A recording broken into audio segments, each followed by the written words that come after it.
106.6 Spice FM, matik yan! Ang susunod na inyong mapapakinggan ay bayad na programa. Anumang nilalaman nito ay walang kinalaman ang himpilang ito. Bataraza Dawa Center now brings you Light Upon Light, a program that will take you on a transformative journey to empower your faith, inspire your thirst for knowledge, and encourage you to spread the light of truth to those around you. Join your host, Ustad Rashid Ocampo, as we delve deep into the endless depths of Islamic wisdom every Sunday from 1 to 2 p.m. exclusively on Pines Radio. In this world today, there are many ways to fall from grace and to go astray. We should realize that in our lives we can make a change for brighter days. Islam is here to guide us all, to light our way and break our fall. Allah is here for you and I, morning to night. He is light upon light. La, la. Say, Ya Allah, my life is yours, my light upon light, to the heaven doors. You are the key to paradise, the pleasure and the joy in the afterlife. Islam is here to guide us all, to light our way and break our fall. Allah is here for you and I, morning to night. He is light upon light. Alhamdulillahi Rabbil Alameen. Wa sallallahu wa sallama wa baraka ala nabiyyina Muhammad wa ala alihi wa sahbihi ajma'in.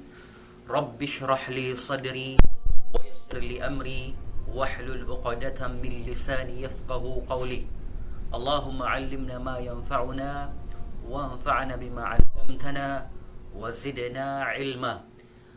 Isang pandaigdigang pagbati ng kapayapaan para sa lahat ng mga Muslim. Assalamu alaikum wa rahmatullahi wa barakatuhu.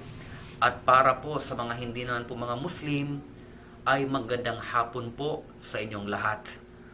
Alhamdulillah, ako ay nagpapasalamat sa Allah, pumupuri sa Kanya dahil sa mga biyaya na ipinagkaloob niya sa ating lahat.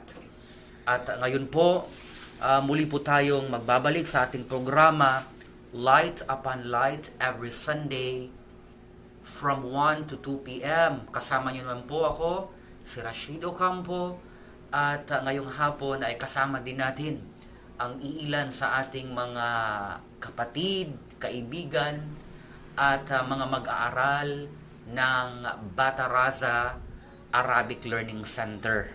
Masya Allah, andito po ngayong hapon na ito, kasama natin itong matalik kong kaibigan, si Earl Jason Borja Echon. Assalamualaikum warahmatullah. Earl, kumusta? Waalaikumsalam, Sheikh. Okay lang naman po, inshallah. Alhamdulillah. Okay, so hindi mo ba i-greet yung mga kapitbahay mo dun sa ano? Binabati ko po yung mga pamilya ko sa kanilang mga tirahan. Naway pangalagaan po kayo ng Allah subhanahu wa ta'ala. At syempre sa aking mga kaibigan, Shabab, naway mag-ingat kayo dyan sa inyong kinaroroonan. Okay, yung mga da'watul shabab, no? Masya Allah. At syempre, kasama din natin yung kapatid natin, si Prince. Okay? Si Prince Johan. Assalamualaikum. Prince Johan. Okay. Waalaikumsalam warahmatullahi wabarakatuh. Okay. So, syempre, ito din kasama din natin si Saad Bayrullah. Assalamualaikum, Saad. Waalaikumsalam. Okay. So, yes. Um, Kasama natin sila kasi itong mga kabataan na ito, mga nagte-training kayo no ng da'wa din.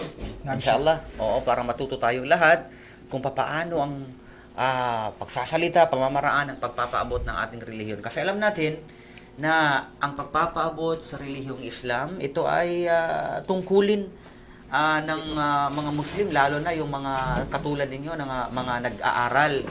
Okay? Merong kaalaman at tungkulin ito na ipaabot po natin yung Islam sa lahat ng mga tao. Okay, Earl, ang topic natin na tatalakayin ngayon ay ito ay napakaganda.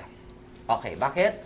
Kasi in the present times, no, sa panahon natin ngayon, marami ang mga relihiyon na nagsisisulputan.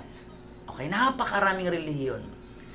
At ganun din, dahil sa pagdami ng relihiyon, ay yung mga tao ay nalilito din kung alin nga ba ang totoo at tuwid na relihiyon. Okay? Kasi lahat naman ng relihiyon nagsisulputan, lahat naman ng claim ay lahat naman sila nagsasabi na kami yung totoong relihiyon. Meron ka bang narinig na bagong relihiyon tapos sabi niya kami yung hindi totoo? Pumunta ka dito sali ka sa amin kasi yung relihiyon namin hindi totoo. Lahat nagki-claim na sila ay totoong relihiyon. Okay? Lahat yan. Kaya nga, a person seeking the true religion, okay, will find it confusing. Okay? Nakukonfuse yung tao kung alin nga ba talaga sa dami ng relihiyon ang totoo at tunay kung lahat ito ay nagsasabi, nagki-claim na sila ay totoo. So it will become confusing. Kaya yung topic natin, it is related dito, no? Sa mga nagsasaliksik ng totoong relihiyon, ay inshallah, itong topic na ito ay mahalaga para gabayan sila kung alin nga ba talaga ang relihiyon na dapat nilang tahakin. Okay? Kasi ang topic natin, ang mga tanda ng tunay at matuwid na relihiyon. Okay, Earl? Okay ka na, Earl? Okay. Okay, mashallah. Pag meron kang insights, meron kang gustong sabihin, magsalita ka lang. Okay? Now, maaring sasabihin ng mga tao na religion, sasabihin nila, wala namang religion na makakapagligtas. Okay? Hindi naman mahalaga yung religion kasi hindi naman ito yung makapagliligtas sa mga tao. Okay? Ang importante kasi yung relation. Relasyon daw. Okay. Well, pag sinabi kasi natin na relationship yun eh. Ano kayo, mag-boyfriend at mag-girlfriend ng Panginoon? Hindi naman ganon, no? Pag sinabi natin religion, it comes from the word relegare. Okay? Or to bring back yourself, to unite with God. Kaya, pag ang isang tao nagsisikap siya to bring back himself to God and to reunite, bond again with God, hindi natin pwedeng sabihin na this is a futile and useless effort for you to unite yourself, to bond yourself with God, na hindi naman pala ito makakatulong sa atin. Okay? So, ang isang tao, pag nagsisikap siya na ipalapit yung kanyang sarili sa Diyos, ang tawag dun ay religion. Okay? Anything or any relationship na pinagsisikapan ng tao na magkaroon siya ng magandang ugnayan sa Diyos, that is what we call religion. Yung mga nagsasabi na walang relihiyon na makapagliligtas, di, anong relihiyon mo?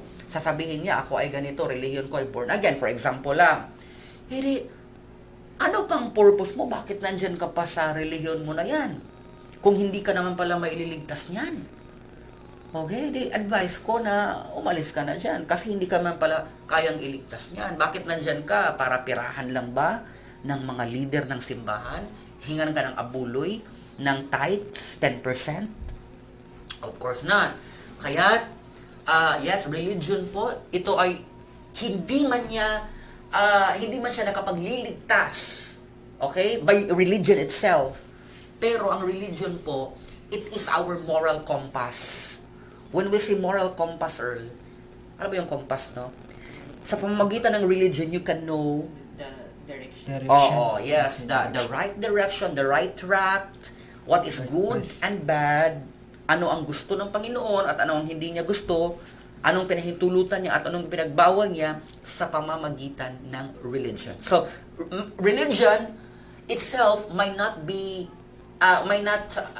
actually save a person, but it is the means. Okay? Ito yung pamamaraan para mailigtas yung tao. Okay, ngayon, sa dami ng religion, ay meron tayong mga tanda. Okay, meron tayong mga tanda.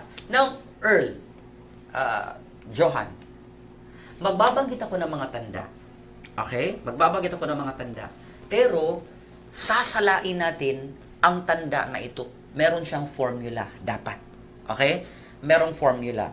Pag ikaw ay gusto mong hanapin yung lakas, ang bilis ng sasakyan, merong formula doon. Kung gaano kabilis yung sasakyan.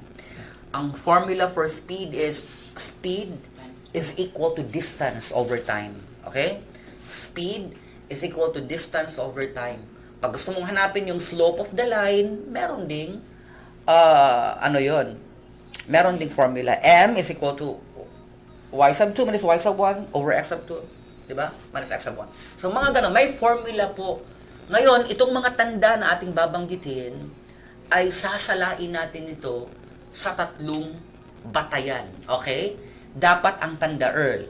Magbabanggit ako mamaya ng tanda ng totoong relihiyon. Pero dapat ang tanda na ito, it is logical. Logical siya. Pangalawa, it is practical. Okay? Pangatlo, dapat meron kang evidence, meron kang basihan, basis.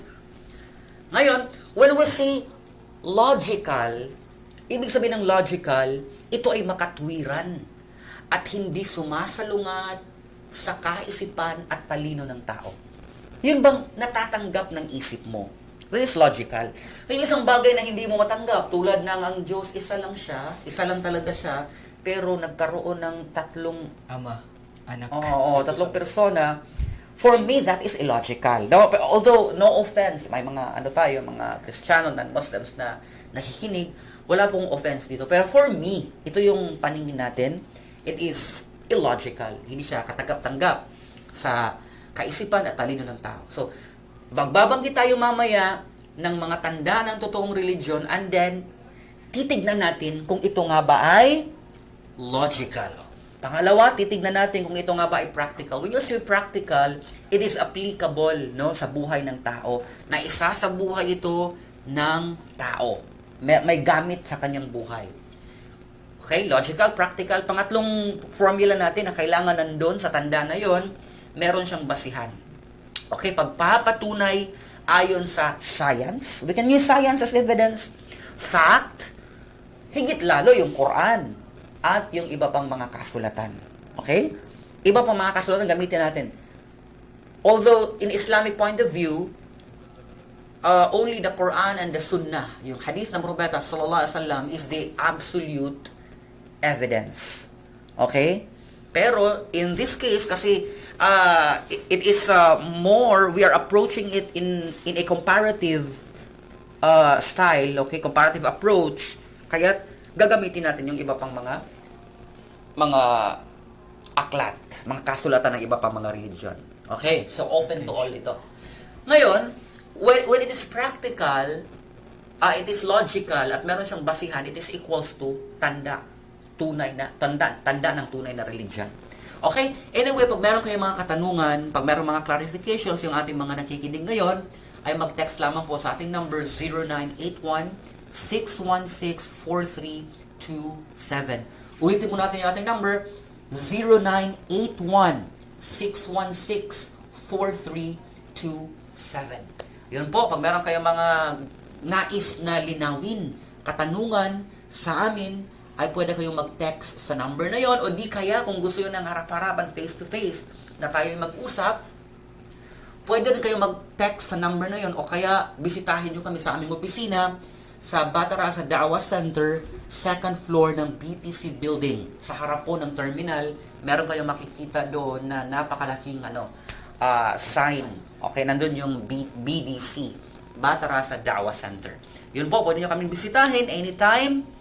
Mag-text lamang po sa number na 0981-616-4327 at inshallah, kayo po ay kinagagalak namin makilala kayo at makausap kayo, inshallah. Okay, ito yung first sign, Earl.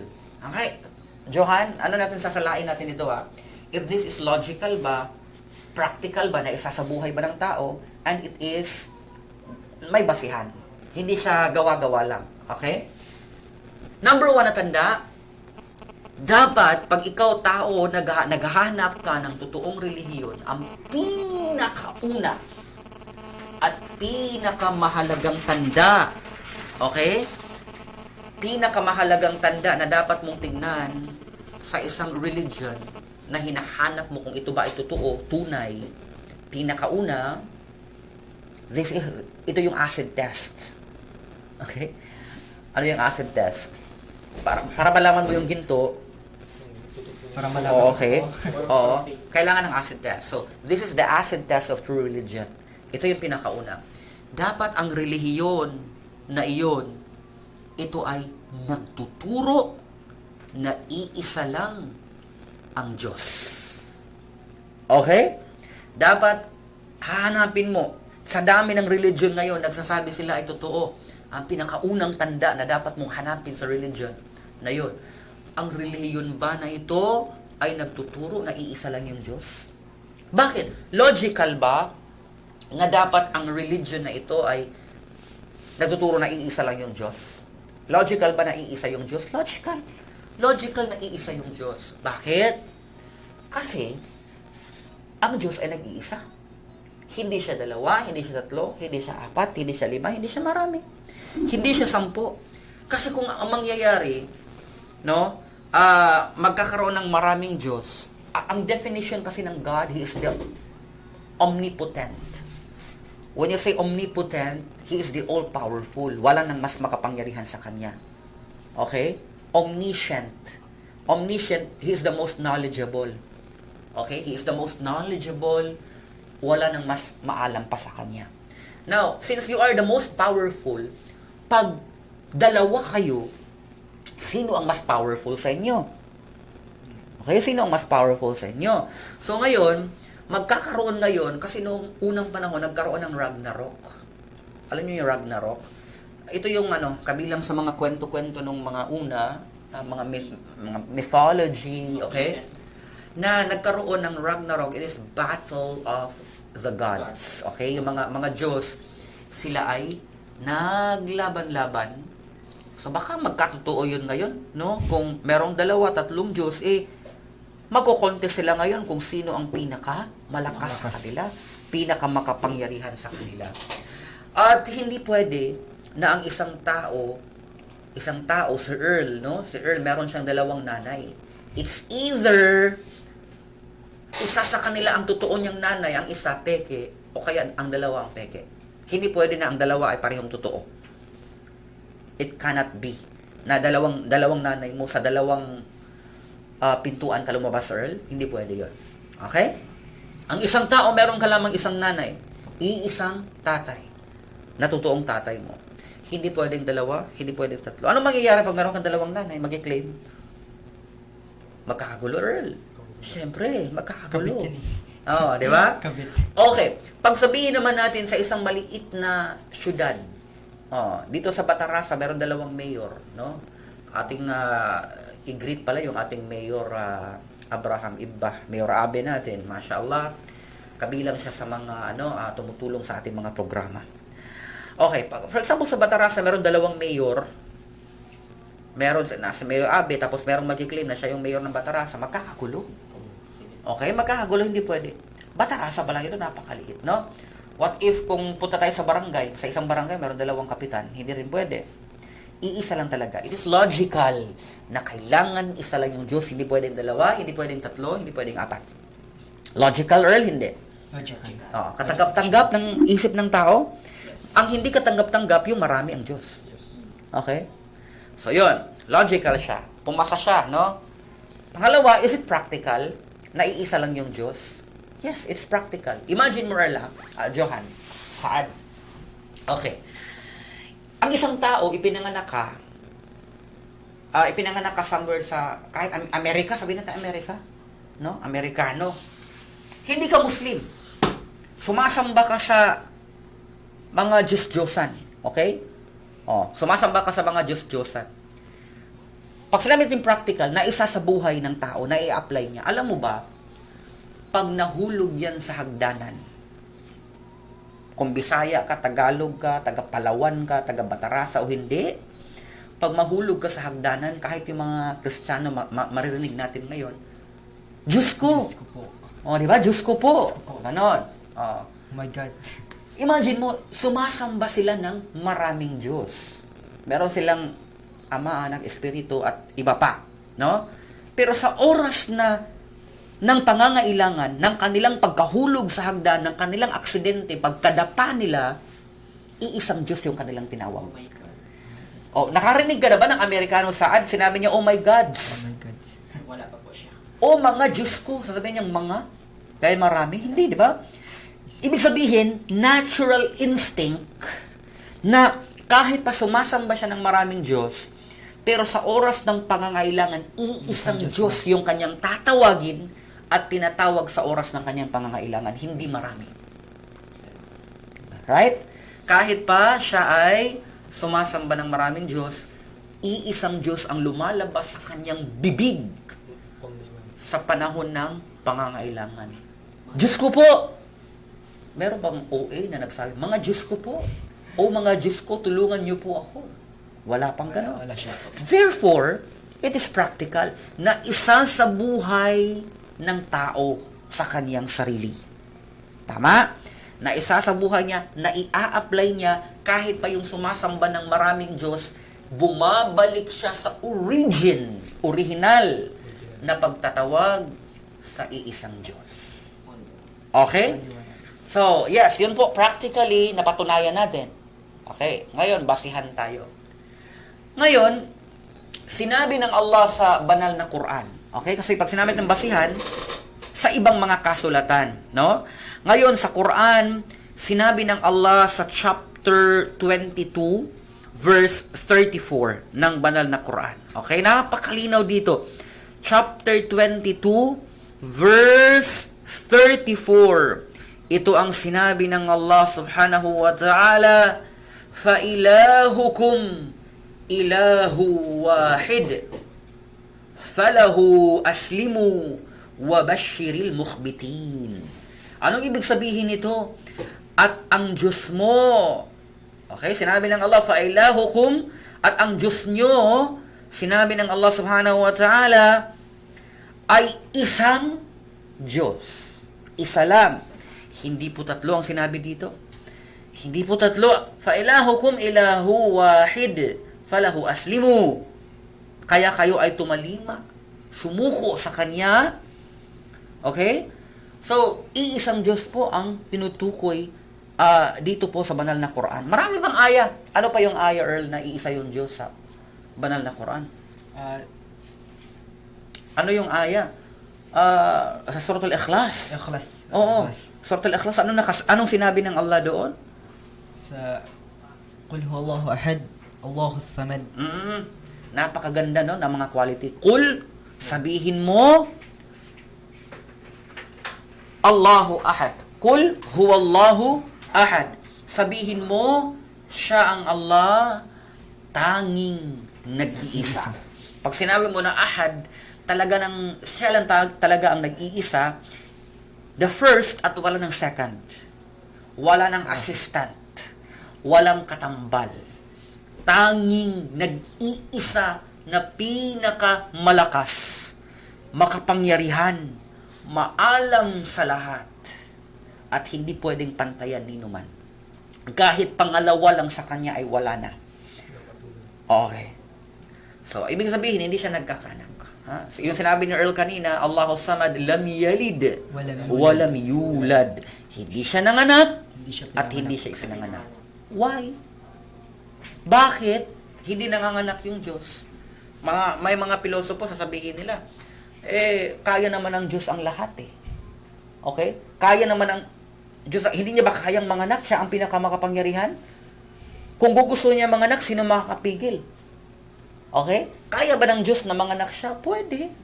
Pwede. Pero, ang Allah mismo ang nagsabi na, anong sinabi niya? I think dito sa Suratul Yasin. Okay? Namemorize ba yung Suratul Yasin? Hindi pa? Merong napakagandang sinabi ang Allah subhanahu wa ta'ala dito. No? Ganda ng sinabi ng Allah. Sinabi niya sa pangalawang pinakahuling talata ng Suratul Yasin, verse 82, chapter 36 ng Quran, verse 82, Innama amruhu iza arada shay'a ay yaqula lahu kun fayakun. Anong ibig sabihin nito? Katotohanan. Okay? Katotohanan. Kapag siya ay maglalayon, magnanais ng ano pamang bagay na nais niyang gawin o likhain, siya ay magsasabi rito na maging, kaya mangyayari nga. Okay? Ibig sabihin, ano man daw yung naisin ng Allah na gawin at likhain, mangyayari ito at walang makakapigil. Totoo. Pero, yung nais ng Allah, hindi yung nais na gusto mo. Okay? Hindi pwede yung nais mo na gusto mo. For example, sasabihin natin, hindi ba kayang lumikha ang Allah ng isang malaking bato at ipukpok niya sa ulo niya? Yun ang gusto ng tao na gawin. Yun ang gusto ng mga malilikot yung kaisipan. Pero hindi ito yung ninais ng Allah. Sinabi niya sa banal na Quran, hindi siya nanganak at hindi siya pinanganak. At hindi siya manganganak. Hindi niya ginusto na magkaroon siya ng anak. Bakit? Iisa lang siya. Huwag na nating i-damage yun. Huwag na nating idamay yung bagay na yun. Okay? Naintindihan? Kaya hindi pwede na ang Allah ay magiging marami. Ngayon, dako tayo sa iba pang mga ebidensya at mga patunay. Sinabi din sa Bible, iisa lang ba yung Diyos? Yes. Iisa yung Diyos. Saan? Sa 1 Timothy ng Bible, chapter 2, verse 5, nakasulat doon, sapagkat meron lamang tanging nag-iisang Diyos. Okay? Tanging nag-iisang Diyos. 1 Timothy chapter 2, verse 5. At meron lamang tanging nag-iisang Diyos at si Jesucristo na tagapamagitan ng Diyos at mga tao. Okay, tagapamagitan siya ng Diyos at ng mga tao. Another verse sa Bible na iisa yung Diyos sa John chapter 17 verse 3. Okay? Nagdasal si Jesucristo, yung kanyang dasal, pakinggan ninyo, no? Ama, kung maaari, na makilala kanila na ikaw lamang ang tanging nag-iisang Diyos. At si Jesucristo ay iyong isinugo. Napakalinaw na makilala kanila na ikaw lamang ang tanging nag-iisang Diyos. Pag sinabi natin tanging nag-iisang Diyos, wala nang kapantay, wala nang katulad. Okay? Kaya mismo ang Quran at ang Biblia nagpatunay. Ito yung mga basihan natin, evidence natin na iisa lang talaga yung Diyos. Okay? Sinabi dito sa Mark chapter 12 verse 29 ng Biblia, pakinggan nyo, O Israel. Okay? Ang Panginoon na ating Diyos, ang Panginoon ay iisa. Ang Panginoon na ating Diyos, ang Panginoon ay iisa. Iisa lamang po, hindi po dalawa, hindi po tatlo. Okay? Hindi nagkakaanak yung Diyos kasi pag nagkaanak siya, magiging dalawa siya. Kasi syempre, nakakita ka na ba ng tinanim mo na rambutan? Uso pa naman ang rambutan, no? Tinanim mo yung rambutan tapos namunga ng tabo. Wala pa siya. Hindi pa. Posibleng mangyari. Nakaano ka na ng nagtanim ka ng marang, namunga ng langka. Imposible. Ibig sabihin, pag ang manok manganak, hindi buhaya yung anak. Manok din. Pag ang pato ng anak, pato din, hindi kalabaw, ha? Okay? Ngayon, pag ang Diyos ng anak, Diyos din. Kaya, dalawa na sila. Kaya hindi pwedeng manganganak talaga. Okay? He cannot defy His own rule, yung kagustuhan niya. Okay, yun po, yung pinakauna, no? Napatunayan natin ang pinakaunang tanda pag tayo naghahanap ng totoong religion. dapat ang religion na ito ay nagtuturo na Iisang Diyos lang. iisa lamang ang Diyos. Iisa lamang. Kung ang religion mo ngayon nagtuturo na ang Diyos ay 2, 3, 4, 5, 6, 7, 8, 9, 10, ang relihiyon na yan ay ligaw. Sad to say. Okay? Kasi ang tunay na relihiyon, iisa lamang ang Diyos, yan ay base sa mga basihan din. Quran at Biblia ang nagsabi. Naintindihan? Okay. So, pangalawa tayo. Okay. Pangalawang tanda. Pangalawang tanda ng totoong relihiyon, ito, Earl. Ito. Sasang-ayon ka ba, Earl? Dapat ang Diyos mismo ang nagbigay ng pangalan nito, hindi ang tao. Okay? Dapat ang Diyos ang nagbigay ng pangalan, hindi ang tao. Yan ang dapat mong hanapin sa relihiyon. For example, may relihiyon na sabihin natin, yes, Hinduism. Magandang example yun. Hinduism, saan? Mumtaz. Okay, excellent. Saan? Hinduism. Ang Hinduism kasi galing ito sa salitang, sa lugar ng India. Okay? Yung Indus Valley sa India. Doon, yung mga tao doon sa Indus Valley, mayroon silang na-develop na form of belief and faith. At yun ang naging Hinduism. Okay? So, marami silang mga paniniwala, pantheism, at iba pa, no? So, pag sinabi natin na Buddhism, pangalan galing kay Buddha. Galing lang sa tao. Yung Hinduism galing sa lugar. Yung Buddhism galing sa tao. Ganon din yung Confucianism.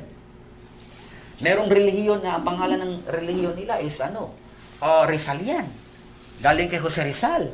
Okay. Meron ding Filipina Independiente, yung mga ganon, galing sa pangalang Pilipinas. So, anong mga relihiyon ito? Ang tao po.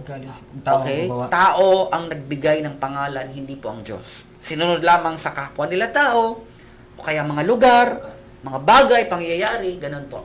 Yung religion. Kaya, ang totoong relihiyon, ang Diyos ang nagbigay ng pangalan nito. Is it logical na dapat talaga yung Diyos ang nagbigay ng pangalan nito? Yes, logical. Bakit? Ito yung explanation.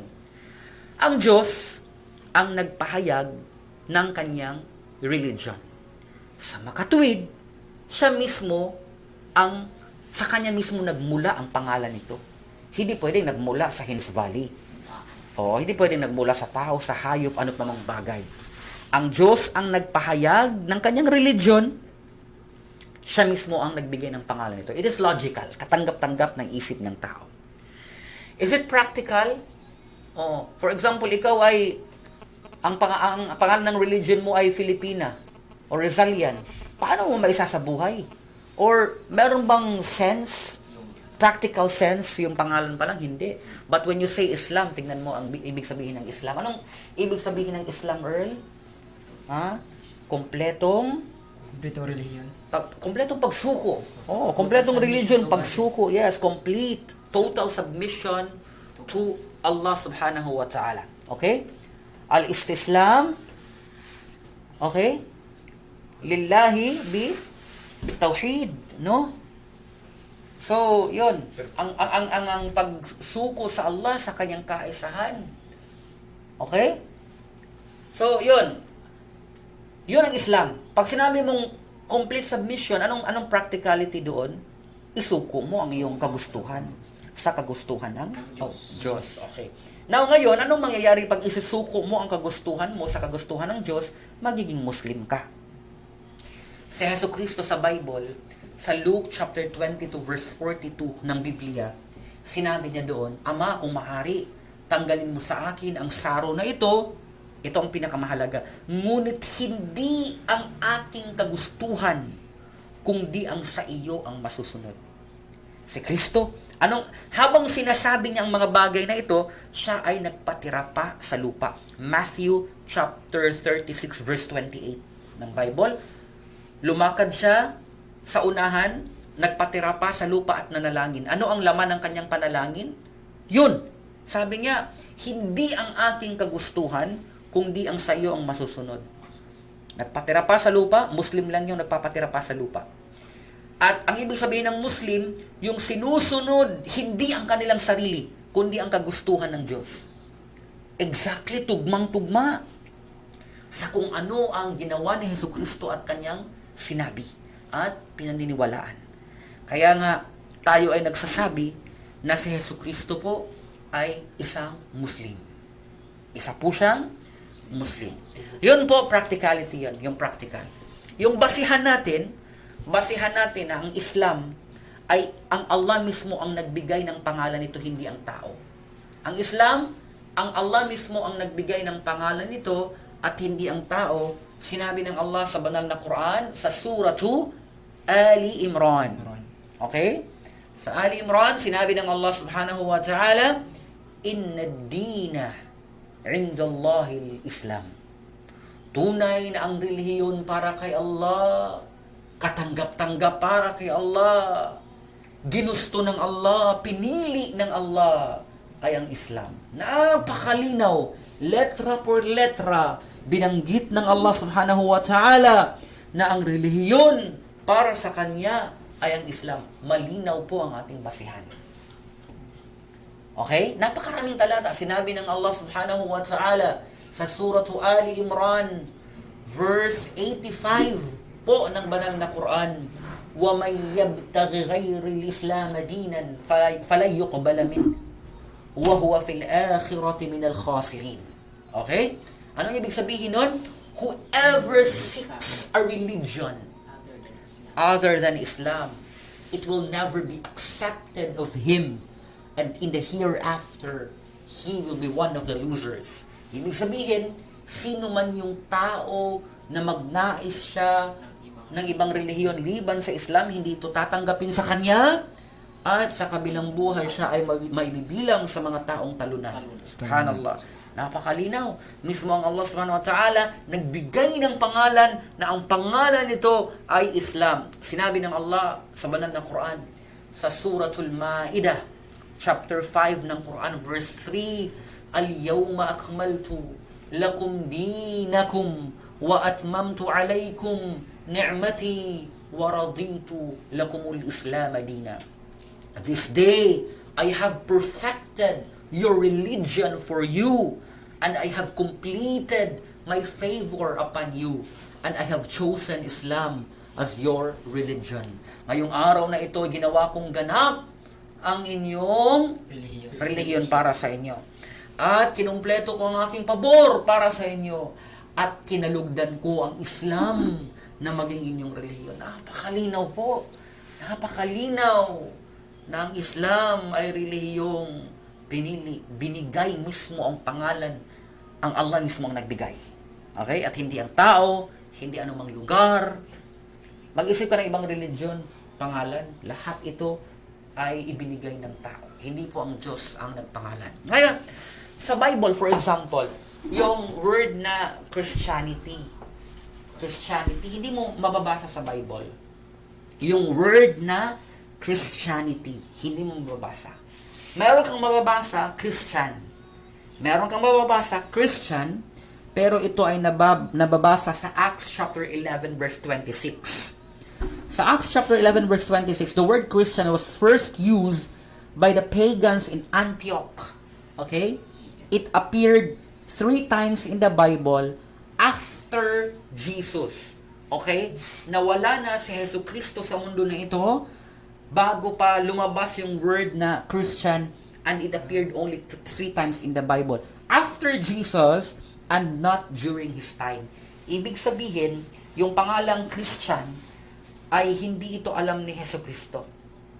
Okay? Kaya nga, merong mga kasabihan yung yung mga kapwa natin, mga daiya na medyo on a funny side, sinabi nila, sa panahon ni Vilma Santos, yung kanyang mga idol, mga idol, nag-iidolo kay Vilma, tinawag nila na Vilmanian. Kay Nora Honor naman, tinatawag na Noranian. Okay, nag-aaway pa nga yung Vilmanian at Noranian dati. Yung mga nag-idol naman kay Kristo, anong tawag? Christian. Okay? Nora Honor, Noranian. Vilma Santos, Vilmanian. Nag-idol kay Kristo, Christian. Pero si Nora Honor, hindi Noran yan. Si Vilma Santos, hindi Vilman yan. Hindi Si nila alam. Cristo, hindi Christian. Okay? Ganun yung logic doon. Okay. Yan ang pangalawang tanda po. No? Pangalawang tanda ng tweed, ng tunay, totoong relihiyon. Pangatlong tanda. Ito yung dapat hanapin natin. Okay? Earl! Inaanto ka na ba, Earl? Hindi pa naman. Hindi pa siya. Magkakapi tayo mamaya. Okay. So, ito yung pangatlong tanda.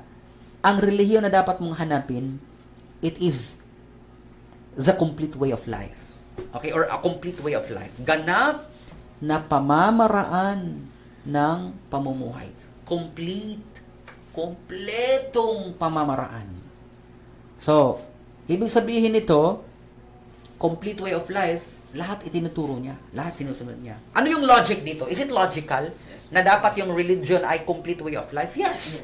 Bakit? Sapagkat ang Diyos ay ganap at sakdal. For God is perfect. Okay? Perfect and absolute. Okay? Since God is perfect and absolute, sapagkat ang Diyos ay ganap at sakdal, nararapat lamang na ang kanyang relihiyong handog sa sanlibutan ay perfect din. Ikaw yung Diyos, perfect ka. Tiyak na yung relihiyon na ipapadala mo, it is a perfect religion. And not imperfect. Okay? So, logic, di ba? Logical. The Lord God is perfect. Yung religion niya is perfect. Lahat ng batas niya is perfect. Flawless. Now, practical, ang relihiyon ay complete way of life. Dapat ang relihiyon na ito, practically, mai-apply mo ang lahat-lahat. Okay? Saklaw nito ang lahat ng bagay sa kanyang katuruan. For example, pag may magnakaw sa Islam, saan tayo kumukonsulta? Sa Quran at sa Hadith. Yun ang ano natin, absolute reference, di ba? Hindi tayo kumukonsulta kung anong sinabi niya, no? Meriam Defensor. Tao yun eh. Ang kinukonsulta natin directly kung ano ang batas ng Allah. Meron tayong Sharia law. Okay? So, yun ang kaibahan. No? Meron tayong kumpletong batas. Paano naman pagpapasok ka ng CR, palikuran? Tinuro ito ng Islam, no? Tinuro Islam. Anong gagawin mo, Earl, pag pumasok ng palikuran? Oo. Batay sa katuruan ng Islam. Dua. Ano yung dua? Bismillah. Allahumma inni a'udhu bika minal khubuthi wal kaba'ith. Wal khaba'ith. Tapos anong gagawin mo pagkatapos magdua? Pasok ka tapos unahin yung kaliwang paa. Kaliwang paa. Imagine mo. Kaliwang paa or kanang paa? Kanan, kaliwa. Kaliwa. Paglabas mo yung kanan. Okay? Ngayon, imagine mo, pati pagpasok, anong paa yung ipapasok sa CR na ituro ng Islam. So, dito na makikita, Islam is not just a mere religion, but a complete code of life. Okay? Pagpasok mo ng CR, anong sasabihin mo, anong unang paa mong ipapasok, anong ilalabas mo, tinuro ng Islam kung paano ka kumain, paano ka makipag-usap, paano ka maligo, makipag-usap sa kapwa, makitungo sa kapwa mo tao, paano ka magnegosyo, paano mo kakatayin yung mga hayop, in a halal way, lahat itinuro ng Islam. Therefore, Islam is a complete way of life. Religion. No? Napaka-lawak ng katuruan ng Islam. Sa lahat ng aspeto, it covers the life of every person. Ngayon, practical siya. Nakita mo practical. When say practical kasi nai-apply sa buhay ng tao. Islam is applicable to our way of life. Pati nga pag CR, alam na early. Pagpasok ng palikuran. So practical, napaka-practical ng Islam. Ngayon, ano ang basis natin na ang Islam is complete way of life? Okay? Sinabi ng Allah subhanahu wa ta'ala, Al-yawma akmaltu lakum dinakum wa atmamtu alaykum ni'mati wa raditu lakum al-Islam dina. Ibig sabihin, this day I have perfected your religion. And I have completed. Kompleto itong relihiyon na ito, di ba? Kompleto ito. Hindi siya nagkulang. Kaya hindi natin pwedeng dagdagan pa ng mga bagong katuruan. Kasi kumpleto na. Ngayon, napatunayan natin na ang Islam is a complete way of life, perfect, kumpleto, walang kulang. Ngayon, patungkol naman sa ibang religion, meron bang nasabi na yung relihiyon ni Pedro ay kumpleto? Pag sila ba ay may nangyayaring gulo, saan sila pumupunta? Barangay. Sa tao. Oh. Burnout. Okay, khair inshallah. So, pero naka-record naman yun. No? Recorded pa rin tayo. Naka-record pa rin. Okay, so good. Napakahalaga sa record kukunin natin. Magsalita rin ng patuloy lang tayo inshallah. So, yes, hindi siya naghihiwalay. Ang Islam kasi hindi siya naghihiwalay sa estado at religion. Okay, lahat ito cover ng Islam. Okay, hindi niya sinaseparate. Kasi sa ating constitution, meron tayong separation sa Article 3 ng Constitution, separation of the church and the state. Pero sa Islam, hindi. The church and the state ay walang separation. Okay? So, kaya nga napaka-kumpleto po ng religion na ito, ang Islam. May itanong po ako, Sheikh. Yes po. Paano po ba nagkaroon ng iba't ibang relihiyon? Bukod sa Islam. Paano po nagkaroon ng iba't ibang religion? Well, ang sagot dyan ay napakadali, Earl. No? Nagkaroon ng iba't ibang religion dahil ganito yon. Ang Allah SWT, after niyang likhain ang mundo, okay? After niyang likhain ang mundo, pinabayaan niya ba yung tao? Hindi. Hindi niya pinabayaan. Actually, hindi ginawa ng Allah na, okay, nilikha ko na yung mundo, nilikha ko yung tao, kayo nang bahala, anong sa tingin niyo ang mabuti, anong sa tingin niyo ang masama, gawin ninyo, sundin ninyo. Hindi ganon. Nagpadala siya ng mga propeta, nagpadala ng kasulatan, ang Allah subhanahu wa ta'ala, para gabayan yung mga tao. Kaya yun yung Islam. Ito yung religion natin ngayon. Na paano ngayon nagkaroon ng ibang mga religion? Ganito yun. Kasi yung mga tao, number one, mga matitigas yung ulo, hindi sumusunod. Nagpadala na ng propeta, hindi tinanggap yung mga propeta na yun. Sinalungat nila yung mga propeta. For example, si Jesucristo, sinalungat ng mga Hudyo. Kasi hindi natin matatanggap ito kasi isang mahirap, pinanganak sa sabsaban, ganito, yun ang mga kwento-kwento nila. No? So, hindi nila tinanggap, dahil sa tigas ng ulo na ito, hindi nila tinanggap, naligaw itong mga tao. Sa pagkaligaw nila, naiba yung kanilang pananampalataya, naiba yung kanilang relihiyon. Yun ang main cause. Another cause is that yung mga tao mahilig magbida. Innovation. Nag-iimbento ng mga bagong bagay. Oo. Nag-iimbento ng mga bagong bagay. Ang Diyos ay iisa, nag-iimbento, hindi tatlo yan, parang itlog. Oo, parang itlog lang yan eh. May shell, may egg yolk, yung may puti. O kaya parang kape, 3-in-1 lang yan. Iisang package, pero sa loob, tatlo. Meron ng kape, meron ng creamer, at meron ng asukal.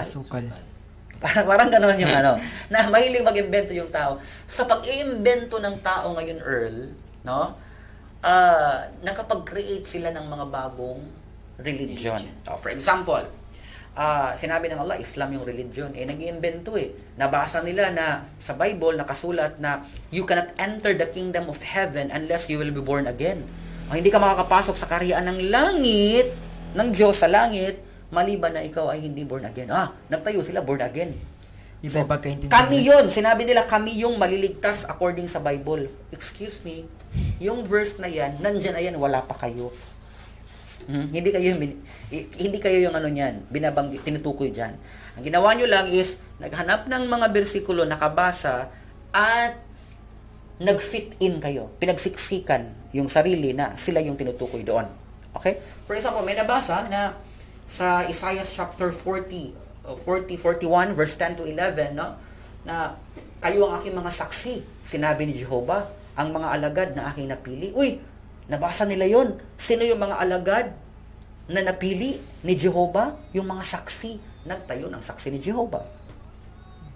Okay? Sa mga ganon. So, ito ay mga bid'ah na ginagawa ng mga tao. Kaya nga ang Allah subhanahu wa ta'ala, nagsabi siya sa Suratun Nisa, chapter 4 ng banal na Quran, verse 171. Napakaganda ng sinabi ng Allah subhanahu wa ta'ala. Ito, patungkol ito sa bid'ah. Sinabi niya, Ya ahlal kitab, Ya ahlal kitab, la taghlu fi dinikum wa la taqulu ala Allahi illa al-haqq. Innamal Masih Isa ibn Maryam Rasulullah wa kalimatuhu alqaha ila Maryam wa ruhum minh. Fa'aminu billahi wa rusulihi wa la taqulu thalathatun. Okay? Napakaganda nun. Sinabi ng Allah, o angkan ng kasulatan, yung mga Kristiyano at mga Hudyo yung tinutukoy dito, huwag kayong gumawa ng kalabisan sa inyong relihiyon. Nagmalabis kasi sila Nagbid'a, nagpasobra. Sinabi ng Allah, huwag kayong magmalabis sa inyong relihiyon. Ibig sabihin, ito yung limit, nagpasobra sila sa limit. Okay? Huwag kayong gumawa ng kalabisan sa inyong relihiyon o magsabi ng anumang tungkol sa Allah. Bid'a ito. Nagsasabi ng tungkol sa Allah, maliban ang katotohanan. Illal haqq. Okay? Ang Mesiyas na si Jesus, anak ni Maria, ay isang sugo ng Allah. Sugo lang siya. At kanyang salita na kanyang iginawad kay Maria at isang kaluluwa na nilikha sa pag-uutos mula sa kanya. Kaya maniwala kayo sa Allah at sa kanyang mga sugo. Huwag kayong magsabing tatlo. Magtigil kayo. Ano yung sinabi nila? Nagmalabis, nagbid'a. Sinabi nila na ang iisang Diyos, hindi daw iisa, tatlo daw, naging Trinity. Okay? So, yun ang reason ngayon, Earl, kung bakit dumami yung religion sa buong mundo. Kasi ang mga tao mahilig mag-invento. Samantalang tayo, si Propeta Muhammad, sallallahu alaihi wasallam, nag-instruction sa atin. Sinabi niya, ittabi'u, wala tabtadi'u. Okay? Sinabi ni Propeta Muhammad sallallahu alaihi wasallam, sumunod kayo at huwag kayong mag-imbento. Kasi Muslim tayo Yung trabaho ng isang Muslim, sumunod sa Allah at sa kanyang propeta. Wa ma atakumur rasulu fakhudhu wa ma nahakum anhu fantahu. Sumunod sa Allah, anumang ipinag-utos nila at ng kanyang propeta ay sinusunod natin. Muslim kasi tayo, hindi tayo scientist. Scientist ka ba, Johan? Hindi po. Pag scientist ka, pwede ka mag-imbento-imbento. Scientist ka Pero Muslim tayo. Kaya ang trabaho natin bilang Muslim, sumunod at ang hindi ang pag-iimbento ng mga bagay sa relihiyon natin. Okay? Kaya ganun po kaganda yung Islam. Bakit? Safe tayo. It is a safe religion. Naglagay na ang Allah ng mga pananggalang, mga harang para hindi tayo maligaw mula sa tamang landas. So, yun po, Earl, na nasagot ko ba yung katanungan mo, Earl? Opo, Sheikh. Nagbigyan ko ng linaw, naintindihan mo naman? Opo. Alhamdulillah. Alhamdulillah. So, yun po ang pagpapaliwanag natin. Meron ka bang ibang question? Wala na pa, Sheikh? Si Johan kaya o si Saad? Any question? Meron kayong mga katanungan, paglilinaw? Ako, Sheikh, meron. O sige po, magtanong ka po dito. Bakit po? Ang Allah subhanahu wa ta'ala nagpapadala ng mga propeta sa bawat henerasyon po. Sa bawat generation, no? Yes po. So, ano ang dahilan bakit bawat generation, bakit hindi na lang binigla lahat? Okay? Hindi na lang inisa-isa. Ganito kasi yun. Ang Allah SWT, hindi niya binigla ang lahat-lahat ng pagpapadala kasi nga, katulad na ito ng pag-aaral mo sa madrasa, pag-aaral mo, bakit ka na lang hindi ka na lang biglaan, dumiretso ka na ng college? Dadaan ka pa ng elementary, high school. Diretso college na para diretso may anak na akong doktor. Pwede ba yung ganon? Hindi po. Hindi pwede. So ngayon, biglaan, ito yung tinatawag na tawag dito, tadarruj yata. Okay? Kung hindi ako kakamali, tadarruj, ibig sabihin step by step. Hindi biglaan.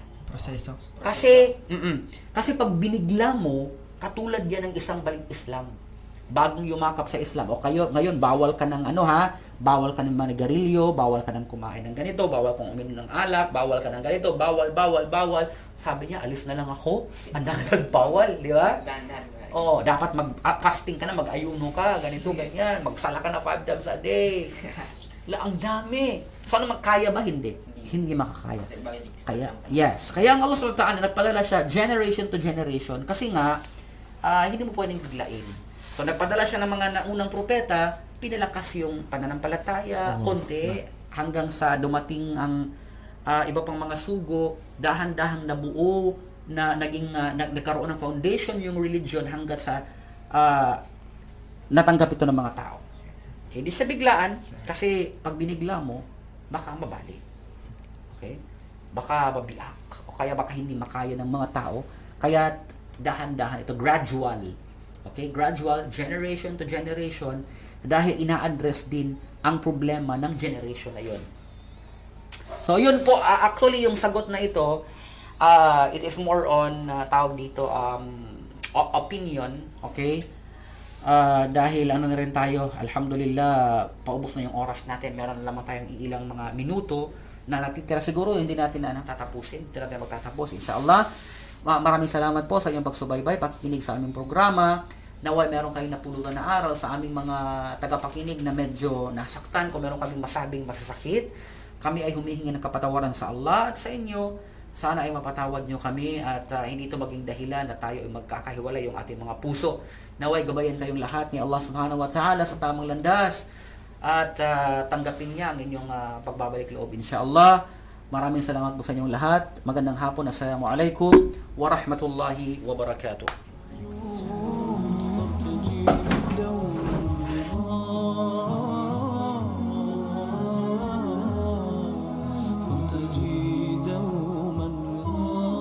Bataraza Dawa Center brings you Light Upon Light. Join your host, Ustad Rashid Ocampo, as we delve deep into the endless depths of Islamic wisdom every Sunday from 1 to 2 p.m. exclusively on Pines Radio.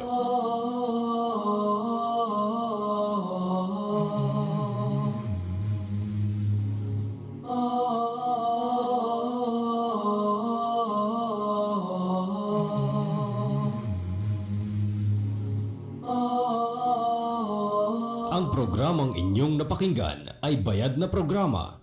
Anumang nilalaman nito ay walang kinalaman sa himpilang ito. Sa dekalidad at kompleto na produkto, eto ang sakto sa budget mo.